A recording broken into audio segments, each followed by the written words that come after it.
Hey guys, we're back. We're going after them crappie again. You can hear them cicadas. We're going to be using the Johnson beetle spin, and we're going to put a live minnow, and we may even try some crappie bites. We'll see. We're going to see if we can catch some good ones. Let's see what we can do. I can catch some crappie in the same location I caught last time because I see the bait fish flipping in here. So that means the fish are still in this area. I'm going to go ahead and sling this out a little further, get in that crappie zone. That's more of your traditional style, big cork, number 2 size gold hook, and a couple split shots and a live minnow. So we're just kind of going different routes. And then of course I use the beetle spin to swim my bait around. Let's see, when you put that minnow on here, he's not only is he upside down like a wounded fish, but you have the steering wheel, so I can take this minnow and I can swim him around, just kind of flutter him around like a wounded bait. And you can't, he's not that active when he's on a cork. You can make him a whole lot more active. Like I said, you got the steering wheel. You can take him wherever you want to go, and then you can flutter him, jig him, or steady swim him. And go to the crappie. You don't have to wait for the crappie to come to the minnow. You can go to the crappie. Or go to the fish, whichever fish you're after. Because you know bass and a lot of other fish like these, like minnows also. They definitely like beetle spin, just about catch anything at certain times. You have to tweak it to make it catch the fish, you know, all the time. For whatever the conditions are, you got to tweak it. And that's what I'm always focusing on, tweaking it for the day to whatever it takes to make that initial catch. And then once I catch one, then I'm more focused on, yeah, they like that pretty good. Let's try it again, you know. Well, I wonder if that was a crappie or a brim. Let's try it again. Go to the side and make him go after it. Brim be in the exact same spot of crappie. There he is, a crappie. I come after it. Yep, that's what he was a crappie. Easy guy. I know I didn't fight you good enough. You still got a lot of energy. Another black crappie. Man, these dudes are thick. Pretty thick fish for summertime like it is hot. We'll take him. There's a gar. He nibbled at it. But he didn't take it, but he did nibble at it. There he is. That's a crappie. Come on, baby.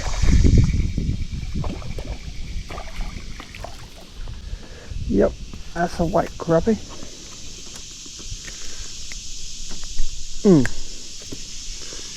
Good eating size. Cool tail, look at that. That's some pointy fins. We'll take it. One thing I try to do is focus on, because you may do a bunch of casts and not get no hits. So you know you're changing lures and you're trying to figure these fish out. What I try to keep in my head is that no matter how the weather is, how bad the bite is, what the chart says, hey, this is gonna be the worst day of, you know, for fishing, the moon phases and all that, I always keep in my head that there is a hungry crappie that missed his meal. You know, it's very possible. And I also think about, hey, there's a greedy crappie out here and he's still looking for one more bite. You know, so you got to keep that in the back of your head when you're fishing, especially when they're not biting good, and just say, hey, I know there's one in here that hasn't got his meal today, and there's another one that's so greedy he's got to have another one. And then you just pick them out. Say, where's he at? Is he right there? And you run your lure You can do different techniques and stuff, and then no, he wasn't there, but he might be late, you know, pretty lazy too. So we're gonna try right there, not too far away, and you just keep on fishing like that right there, and you'll bump into him sooner or later. And when you do, when you bump into that crappie, focus on it. And if you keep bumping into one here and there and then they disappear, come back to that zone where you was catching them, and then look at the other side of the lake. They're over there too. They're still in a big school, but they're spread out. So they may go 150, 10 yards to 150 yards down the bank, but they're also on that side too. And they're also in the middle, but it's easier to catch them around the banks. Especially black crappie. Black crappie are definitely gonna hit the banks. White crappie, they may tend to get out here around a brush top or something and stay out in the deeper water. The black crappie, they don't want to get in the bass's zone, but they want to get close. They like the bass's zone, but the bass ain't gonna let them stay there. So they'll come just a little deeper, more on the edge of the bass's zone, and then like from here to the boat, like that tree right here to the boat, that's the crappie zone. Up there is the bass zone. Black crappie, I should say black crappie. It's most, I mean white crappie will too, but it's mostly black crappie that like the shallows. From my experience, guys, your waters may be different, but hey, you can give it a try and see what happens. See if old crappie like this spot right here.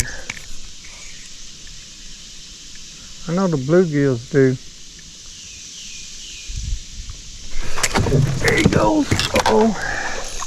Looky here. The old traditional cork. No, this is a double jig rig. I forgot. The other one's a traditional. You got a double jig rig, which I had a minnow on the top with this panfish assassin jig, and I had a crappie bite on the bottom, but he wanted the minnow. Looks like that's a nice. It was a nice crappie. But he wanted to go back in the water, so we let him go back in the water.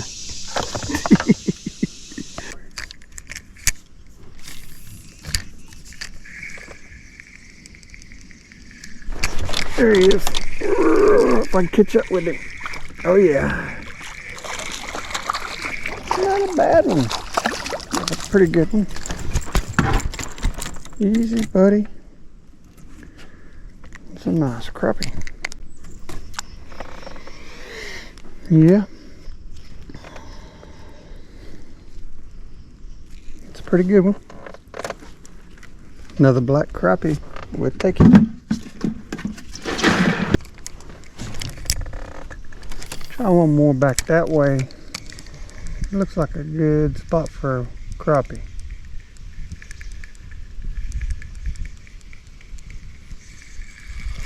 There he is. Oh man. Pretty good fighter. Oh, it's a bass. Pretty aggressive little bass. He's a little guy, but he's a fighter. Oh yeah. Man, he got a battle scar. Guard done been after him. You need to get a little bigger, buddy. Later.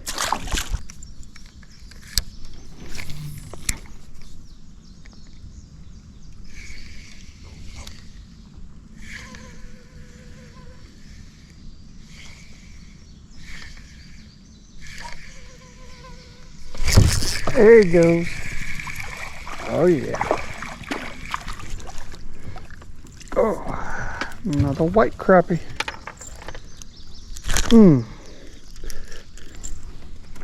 Found my pliers. There we go. Oh yeah. Another good eating fish. Easy guy. Try to keep you in the boat. Tried back in here.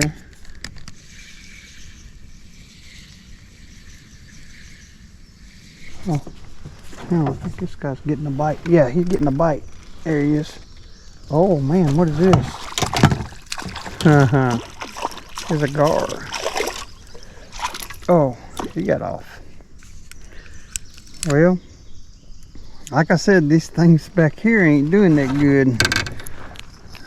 You gotta put it on a beetle spin to do good today. I mean, they got a lot of bait in here. That's one reason. So I'm just kind of swimming that minnow by him with that beetle spin. Getting a little action going that way. Let's put this back out there and try again.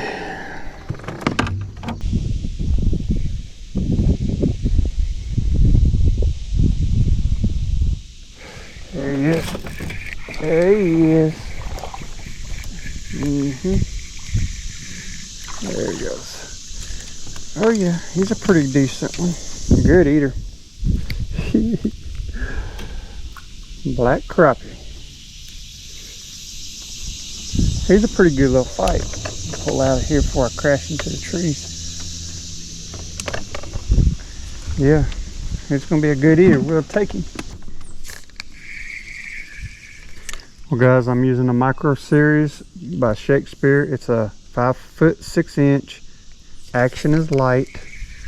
These things are about 20 bucks at your local Walmart. They're very good and dependable and stout.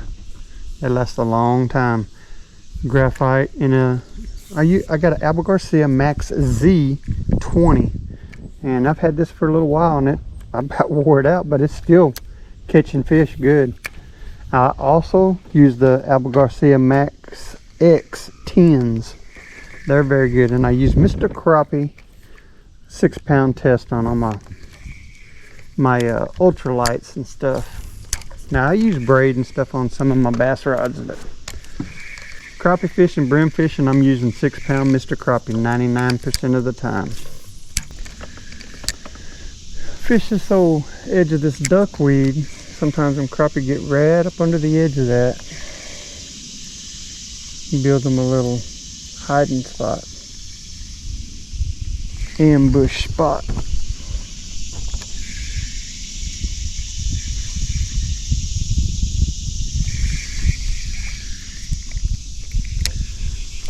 It looks pretty shallow over there, so I'll fish a little deeper.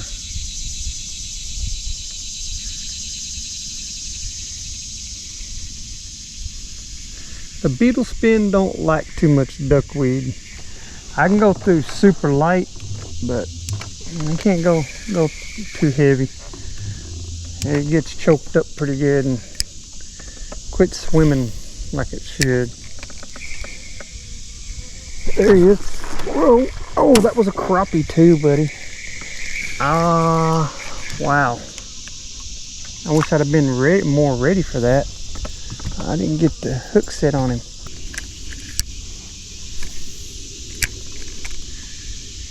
Uh-oh, I seen something move. There he is. Oh man, that's a big fish. That's not no crappie. Oh. Oh no.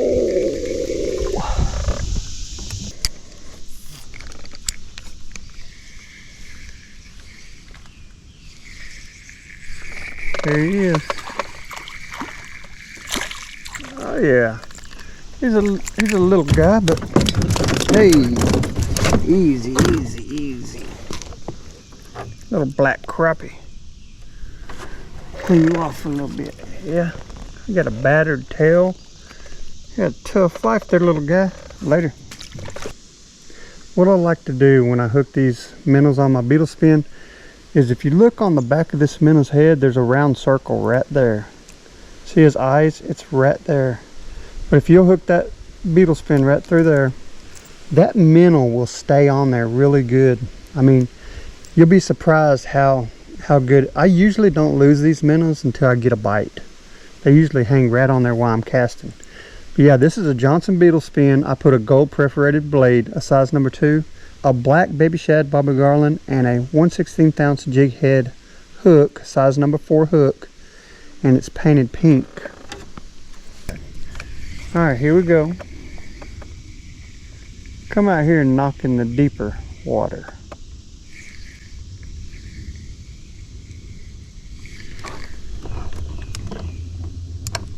And see, I think the crappie zone is probably right in there, but they'll back up in that shallow. But they would be in this area too. Let's see if we can find one. There he is. Yep. He's a little guy. A little white crappie. Now that's a little crappie.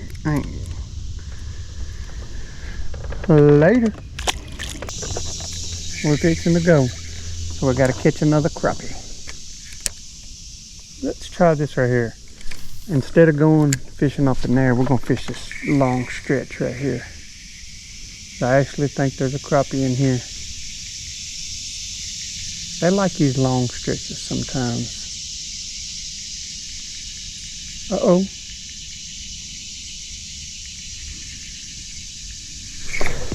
There he is. Yeah. We found you, didn't we? Another black crappie. Pretty good fish. It's gonna make a fine eater. We'll take him. There he was. He didn't hang on to it very long, but he definitely hit it. Let's see if we got another one.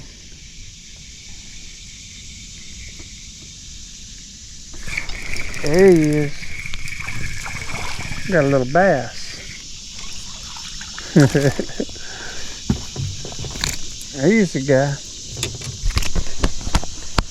Alright, there he is. Little guy, later. There he is. Oh yeah. Little bass. Well, they're fun. Another little bass.